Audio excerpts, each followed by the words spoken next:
special transportation fund was actually formalized. There was always sort of a transportation fund, but it was really formalized in 1984. And it was virtually immediately after the Mianus River Bridge collapsed, because at that point, warnings were going out that our bridges and our roads are in horrible condition, we need to do something. So then Governor O'Neill had created a 10-year infrastructure renewal program. So with this plan, and with this special transportation fund that was being funded with gas tax that I think was 12 or 13 cents at the time, and also some licensing and fees, with a revenue source and a plan, they were able to get special transportation obligation bonds and at a really good rate to be able to embark on this infrastructure renewal program. So things were kind of moving along, but in 1987, the general fund started to have a little deficit problem. So they decided, oh, let's take the expenses for the Department of Transportation. The Special Transportation Fund has a lot of money. We'll just move those expenses over there and we won't have a deficit. So again, in 1989, the same situation was happening with the general fund. It was falling into deficit. So they said, well, let's take the pension and benefit costs of all of the Department of Transportation employees and put that in the Special Transportation Fund. Great. And that worked pretty well until 1991, when they did the same thing with the Department of Motor Vehicles. And at that point, there were warnings issued. If you continue on this path, the Special Transportation Fund is in jeopardy. Itself is going to fall into deficit. So one thing I didn't mention was with this grand plan, this 10-year plan, there was also an agreed 7-year increase in the gas tax. So it went from, I think, 84 to 91, and was going up from 12 or 13 cents to 23 cents. But with these moves, and then with the threat of deficit in the Special Transportation Fund, those of you who have lived here long enough may recall the 39-cent gas tax in the early 90s, and then it was leveled out at 25, and it has stayed that way. We also moved the Department of Public Safety, Highway Operations, so that's our police. We also moved DEEP, their boat activities, the water safety activities, so a lot of expenses have been moved into the Special Transportation Fund. Could you just back up on what happened in 1991? In 1991, the Department of Motor Vehicle benefit and pension costs were rolled into the Special Transportation Fund. So where's the money come from now? This is estimated revenues from the Office of Fiscal Analysis as of January, about $1.7 billion in the Special Transportation Fund. And it comes from a variety of sources. The green section is sales and use tax. We've got some sales tax from the DMV, motor vehicle receipts, license permits and fees, a little bit of interest income, federal grants. This big purple chunk is the motor fuels tax. About 90% of that is the gas tax that we pay. And then the PGET is the petroleum gas, I don't know what the E is, fund, but that is a tax basically at the wholesaler level. And that fluctuates, unlike our gas tax, which is just a flat 25 cents no matter what. So that's kind of where all the money comes that goes into the Special Transportation Fund. And then you may wonder, well, where does it go? And this might be a little bit of a surprise, but you're not going to see a lot of projects on here. Because in essence, the Special Transportation Fund really doesn't fund projects. But what is in here is the DOT expenses, about $700 million. We've got debt service, and debt service is really what the Special Transportation Fund was created for. It was to pay back the bonds that are issued to invest in our transportation. Pension and fringes make up about 12%, and then there's some other costs that are, or expenses that are there as well. What our state has done has been very effective at moving virtually every expense related to transportation to the Transportation Fund, but not every revenue source. So we'll switch gears a little bit and talk about if tolls are the answer for Connecticut. There's multiple tolling options. And as part of that, there is certain confusion about what we can or cannot do in the state of Connecticut. So one option is borders only. We heard that as a suggestion, stick them on the borders, get everybody coming in and out, that will be fine. Don't ask me to recite the law, but we can't do that. So it is against the intrastate commerce, I believe, is the specific piece, but we can't do it. And then there was that, if we could only do out-of-state cars only, and that falls under the same kind of regulations. That is not something that we can legally do in the state of Connecticut. We've already heard from the governor about trucks only. So that is something that is highly unlikely legally to do, but also based on the cost it would take to put in the infrastructure wouldn't result in any revenues or the revenues that we would need. So the option that's available is all cars and all trucks.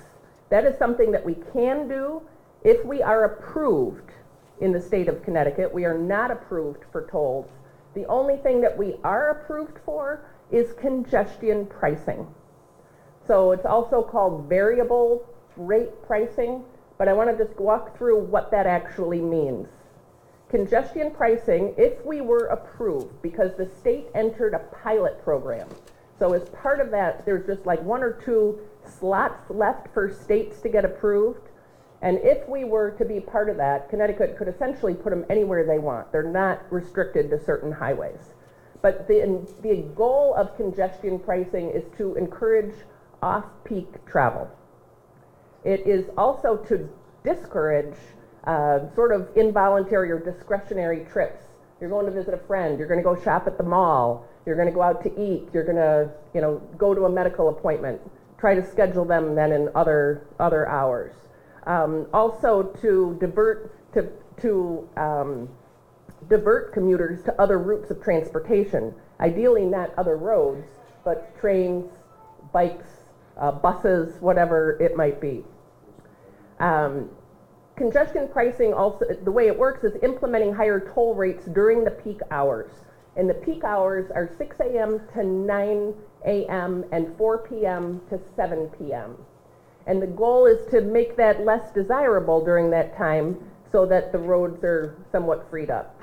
What I want you to keep in mind as we move forward is this number, $1.086 billion. That was the going in estimate from the November 14th study that was conducted. The governor is now saying $800 million. We're not that far apart. So I just want you to keep this number in mind as we move forward. When we talk about the source of toll revenue, I've served on the Transportation Committee for 4 years. And when the first studies came out and they were talking about tolls, the sort of ratio between out-of-state and in-state was about 30% out-of-state, 70% in-state. There was a fair amount of pushback on that, so magically now the number was 40-60 the next time. And now the governor's talking 50-50. So there's no credibility in the percentages. What I'm representing here is what we're talking about is more of a 40-60 between out-of-state and in-state, since that's kind of in the middle of all these estimates. Laura, how do they determine that? How do they come to that number? Through a lot of studies. They actually went out and tracked cars. The CDM Smith work has been quite thorough. So 60-40 is inaccurate. No, who knows? I tend to lean more 30-70, but Okay. let's go 40-60. It's kind of fair. It's sort of in the middle. We don't really know, right? But what all of the estimates do indicate is about 300 million would come from trucks. The majority is coming from cars. And for Connecticut state residents, that is on average $645 million per year. Now, I don't know where your backgrounds are or what your experience is living near tolls. I have never known a toll to go down. In fact, I've never known a toll, well, actually ours did go away, but I've never known one to go down in price. So we also talk about the fact that, let's get these out-of-staters because they're just flying through and nobody's buying gas here. So if that's the case, and we have $500 million in gas tax that we're paying, This is a $1.1 billion hit on Connecticut residents. It's a lot. So how are they going to do this? You've seen, we've got a toll map up here, flashing this on the screen. I just want to make some comments about this. This is not just scattershot.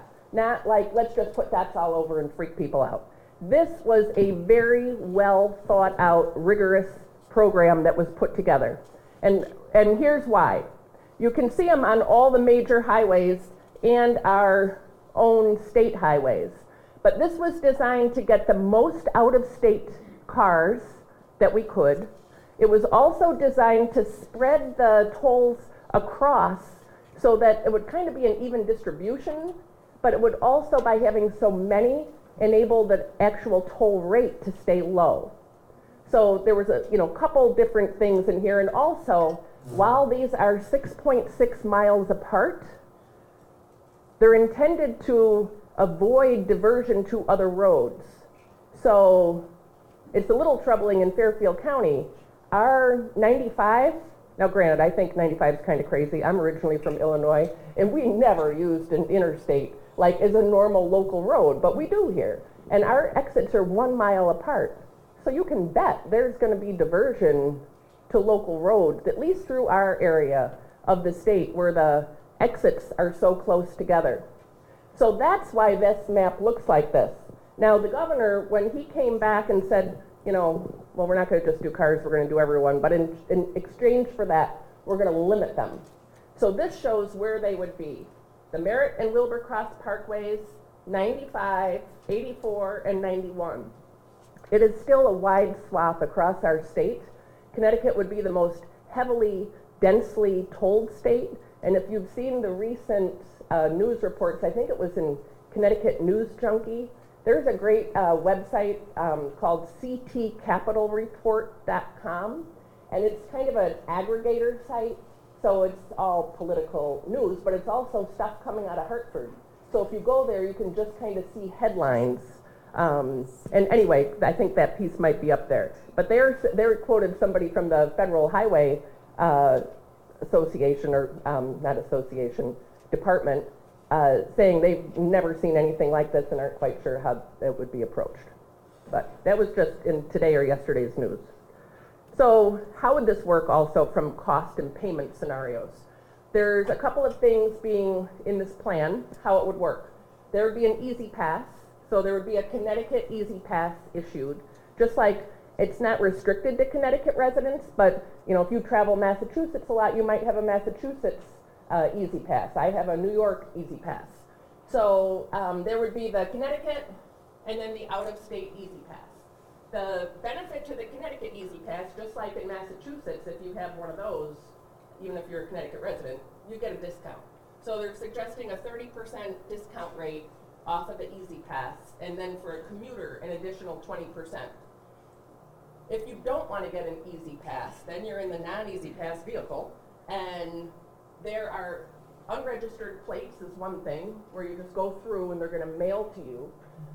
Part of the complication here is if you also read the reports, do you know how many millions that Connecticut residents owe Rhode Island? Is it Massachusetts? Massachusetts.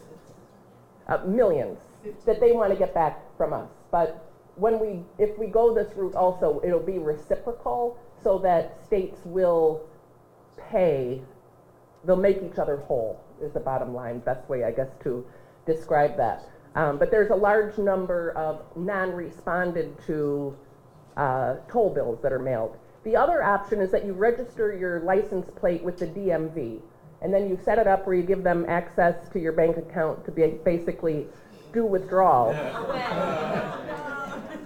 It's like how the Easy Pass works now.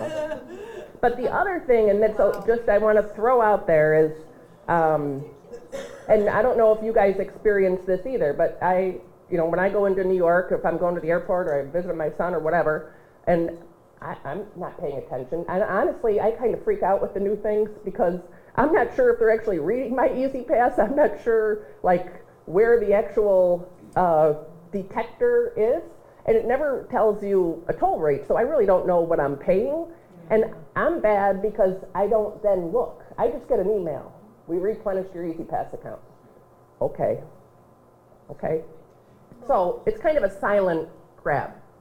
What's the difference between regular Easy Pass rate and commuter discount? I don't understand why you would have one or the other. So I liken it to Metro North. When I took the train, you buy a monthly pass. A monthly pass is going to be cheaper than buying a 10 trip or whatever. So it's a little extra discount if you are every single day doing that. So that's what 20% on top of the 30%. Yes. Okay, so is anybody else clear? I mean, No. all right, Yeah, that should be eventually clear. travel. Next Okay. slide, I mean, next time when you edit this, Okay. just Make that more thought. clear. But let's get to the important point. What would a trip cost? So we've got a couple of scenarios here. We did Norwalk to Hartford, and we did Norwalk to New York, actually kind of using Rye as a destination point, just to give an example, and calculated some off-peak and peak. And these were calculated at the Connecticut Easy Pass discount rate, not the extra 20%. So if you're wondering what it would cost if you got that extra 20%, just do the math. So if it was Norwalk to Hartford, it would cost about $3.69 a day, a little over $18 a week, and $921.25 a year. Is that one way or round trip? That is round trip. Round trip. And off-peak, that same route would be just under $3 a day, not quite $15 a work week, and $737 a year. Now, if you were traveling Norwalk to New York, and I also think about this giant new mall that is like incredible, you know, just people coming, but whatever. So if they were peak to travel that distance, it would be $1.05 a day, a little over $5 a week, $261 a year. And then off-peak, 84 cents, 418, and 209.